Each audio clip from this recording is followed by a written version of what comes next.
सांगली जिल्ह्यातील अवकाळी पावसाच्या नोंदीतील तफावतीवर खासदार संजय काका पाटील आक्रमक. कृषी मंत्र्यांकडे सखोल चौकशीची मागणी. सांगली जिल्ह्यातील तासगाव तालुक्यातील विसापूर व येळावी परिसरात झालेल्या अवकाळी पावसामुळे शेतकऱ्यांच्या पिकांचं मोठ्या प्रमाणात नुकसान झालं असताना हवामान केंद्राच्या नोंदीमध्ये गंभीर तफावत आढळल्याचा मुद्दा माजी खासदार संजय काका पाटील यांनी थेट कृषी मंत्र्यांसमोर उपस्थित केला. दिनांक 22 एप्रिल 2025 रोजी झालेल्या अवकाळी पावसाची नोंद स्थानिक हवामान केंद्रात आणि कृषी विभागाला सादर करण्यात आलेल्या अहवालात मोठ्या फरकानं नोंदवली गेल्याचं समोर आलंय. एका अहवालात पावसाचं प्रमाण अधिक दाखवलं असताना दुसऱ्या अहवालात कमी नोंद झाल्यामुळे शेतकरी विमा दाव्यांवर परिणाम होण्याची शक्यता व्यक्त होती आहे.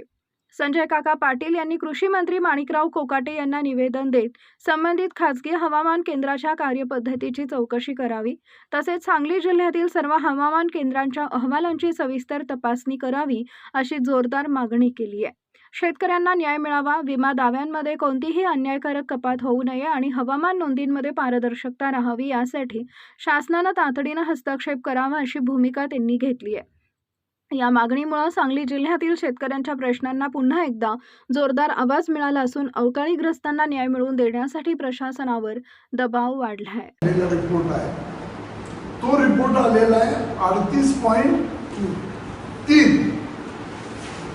ह्यामध्ये गेम काय आहे, 51% वर ज्यावेळी पाऊस पडतो त्यावेळेला त्याला इन्शुरन्स मिळतो. विमा कंपन्या इन्शुरन्स द्यायला लागतात.